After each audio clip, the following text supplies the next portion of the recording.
So yun, good day mga boss. Eto, ngayong araw ay may nagrenta sa atin ng video okay at pool. At ayan, kung makita nyo, piniprepare ko na yung mga gamit natin sa video okay. At ayan, nakasakay na yung video okay nga pala sa ating service. Ayan, inaayos ko dyan. Kung makita nyo, may TV at yung mic naka-ready na rin. Mamaya ikakarga ko na dyan yung tent, saka mga kailangan pa sa pool natin. Medyo iayos lang natin ang parking para hindi nakasagabal sa daraan.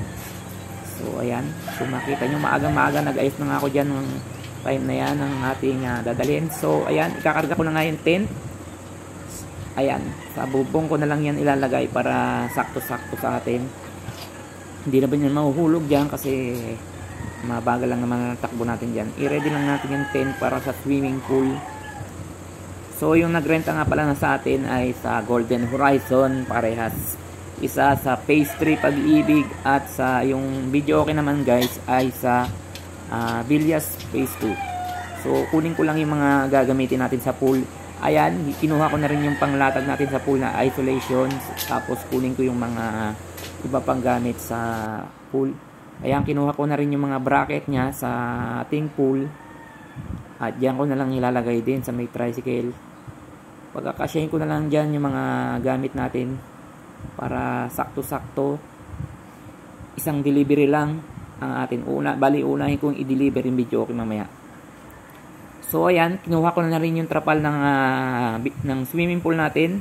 At ilalagay ko lang dyan sa may gilid dyan sa ating service. At pagkatapos nyan, i-deliver natin sa Pag-ibig Golden Horizon. At pagkatapos nyan guys, itatali ko lang yung video okay para hindi aalog-alog siya sa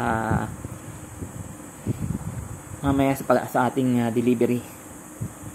Itatali ko lang siya ng maayos para hindi siya aalog-alog habang dinadrive natin yung ating service. So ayan, kumuha na rin ako ng pantali dyan para itatali ko yung bracket ng pool para hindi siya mahulog. Kasi pag nahulog ang isang parts ng pool dyan, hindi mo na ma-assemble yun kasi kulang.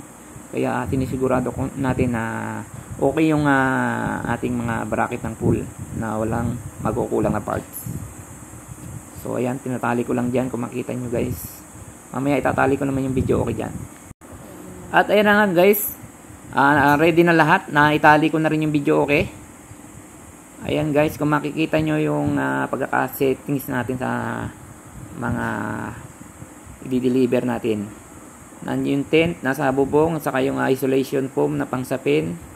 So ready na for delivery yung ating schedule for today. Kaya tara na guys. So nandito na tayo sa may Golden Horizon Road. So papunta na tayo sa ating location sa pagdi-deliver natin ng video okay saka pool.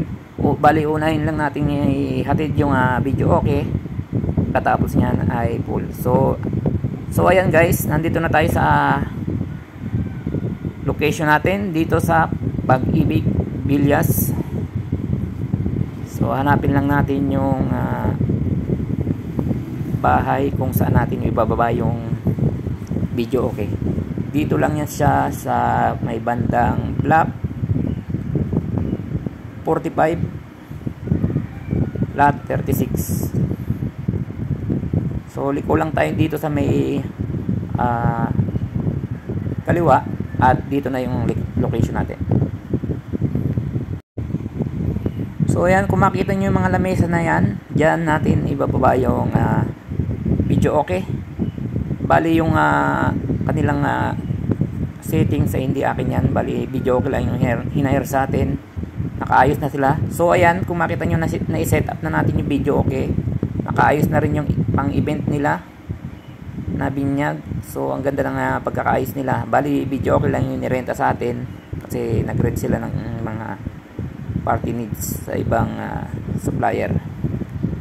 So ayan, okay na yung video okay, nakaset up na.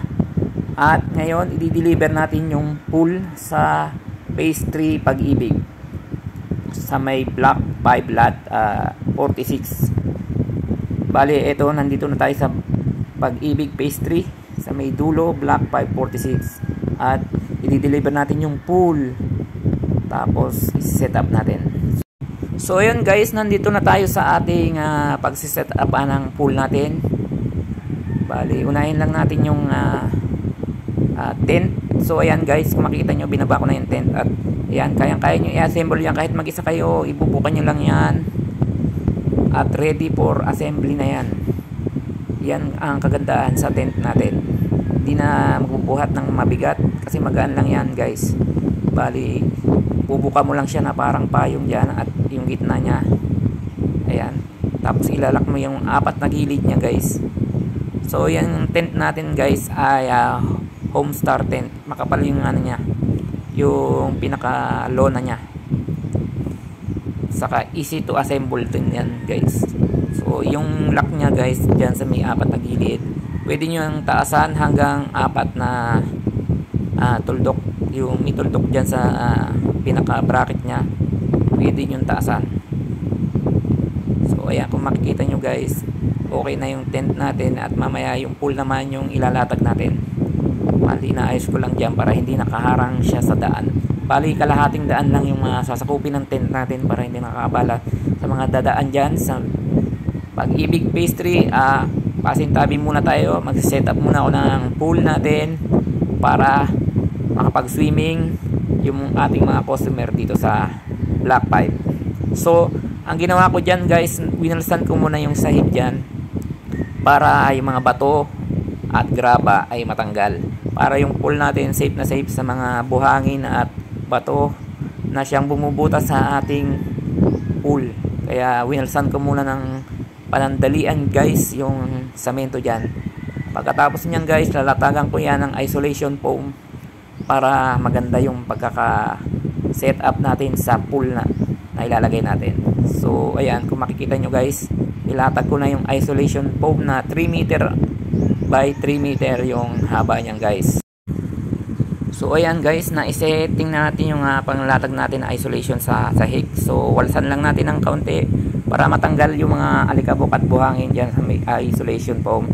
At pagkatapos nyan, kinuha ko na rin dyan yung ating lona ng pool at ilatag na rin natin para masimulan na natin yung assembly ng ating swimming pool. So yun nga guys, yung swimming pool natin ay Intex pool. Ang sukat niya ay 3 meter by 2.6 meter by 75 cm. So kinuha ko na rin guys yung mga accessories niya, yung bracket ng pool, at umbinsahan na natin guys mag-assemble. So ang inuna ko dyan yung mga bracket niya sa gilid na mga bakal para madali tayo mag-assemble niyan guys. So yan nga, may mga letter yan guys yung mga bracket niya, at hindi pwedeng magkamali dyan kasi hindi siya magkakasilaki.